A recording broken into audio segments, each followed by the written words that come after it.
Namung dalang menika pirantosipun nggih boten gampil kedah gadah gongso ringgit rombongan krawitan komplit. Wis nek perkara gamelan wayang aja padha akeh engko nyampe karo gamelane wayang anakku Joko Dolok iki kok dijiyih. Kok apik nggo ngiringi nggo ngruwat. Oh iki ning ngaten wis tak kendhawe. Ha iya karo krawitane ya ki Joko Laras iki wis becik kabeh. Nggih nek ngaten kula nggih namung sendika ndedhek. Nek ngaten lho wong. Dalan sok nggih menika mara dijak ngaten kedah gadah serati mboten kitang pengendam utawi pengender menika kedah gadah menika pengender menika nuntun dhateng swantenipun dalang badhe suluk kajipun boten blero. Kendang nggih saged mengku dalang supados nek mboten saged nglerepaken menika nggih ingkang nglerepaken inggih ngendhangaken. Iya. Lanjut sapa sing dadi pengendang lan sing dadi ngender sak menika ngaten. Siwa Narada Kewala ingkang kula aturi dados pengendang kula. Ah ya aja ngono to aku wis tuwa lho. Mboten menika ambak nun sewu sepuh ning mah kendangipun tasih runtut saged ngemong dadi seketa dipun manah. Ngono nggih. Nggih aku kek ngelem mboten yen persis kados Pak Salamnya sae mengku dateng jalan sae seketa ambak. Ya nek aku tak dadi pendangmu aja semang. Lanjut sing gendher sapa? Sak menika mongko menawi pados di widodari wadon mboten wonten ingkang saged prigel gendering mongko ingkang saged namung Kakang Mas Bathara Brama. Iya nek aku gender pinter. Nggih sahabat pengender menika saged ingkang nuntun dhateng dalang ing badhe jantur menika kedah saged rumiyini. Ya yen ngono aku wis dadi pengender apa-apa. Ning ngaten jaman rumiyin pengender menika kedah wanita mboten priya kados panjenengan. Lah apa aku mbok dandani apa piye? Nggih menika lan kula aturi ngagem busana wanita supados dados pengender menika jaman dalang rumiyin kemengenderipun wanita tahe putri. Ya ning ngono aku tak dandan cara wanita aja semelang. Aku mbok dapuk apa? Aku tak trimo ngegong wae aku. Yo kok ngaten ben ngegong wirawon cedhak sajen wis penak. Boten ndang nika kula aturi dados yen nika pambikaling laku. Pambikaling laku ki piye?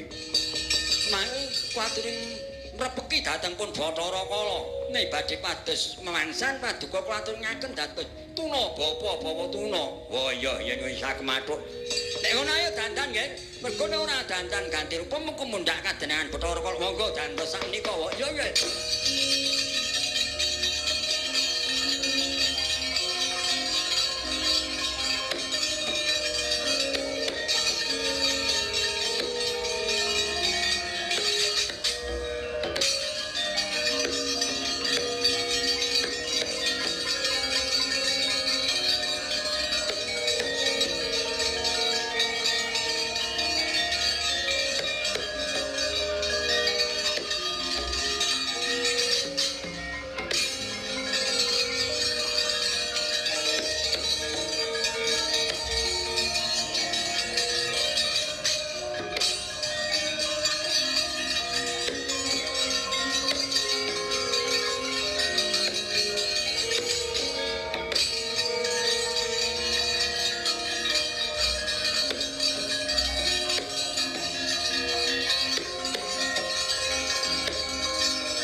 Sakmenika mekaten Wanarada kula aturi gantos nami. Ya ya kanthi sandangan iki kudu ganti jeneng. Lah aku mbok wene jeneng sapa?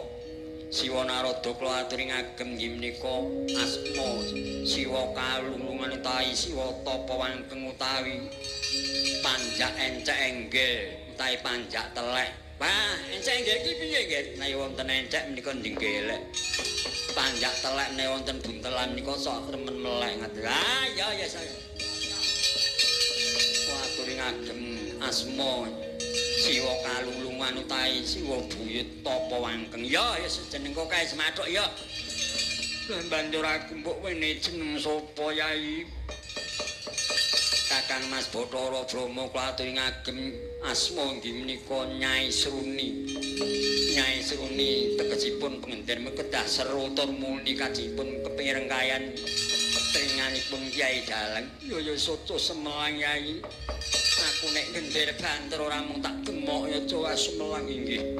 Lah banjur kowe nggih wis mbantu nganggo jeneng sapa nggih? Kula badhe gantos nami Kyai Dalang Kondo Buwana Ngidalan sejati ya. Nek mate saya tumur ngarca padha enggak. Bupati manungsa kan nandang suku enggak ruwaten karep aja kalah dhisik karo Bathara Kala. Monggo saestu dherekaken.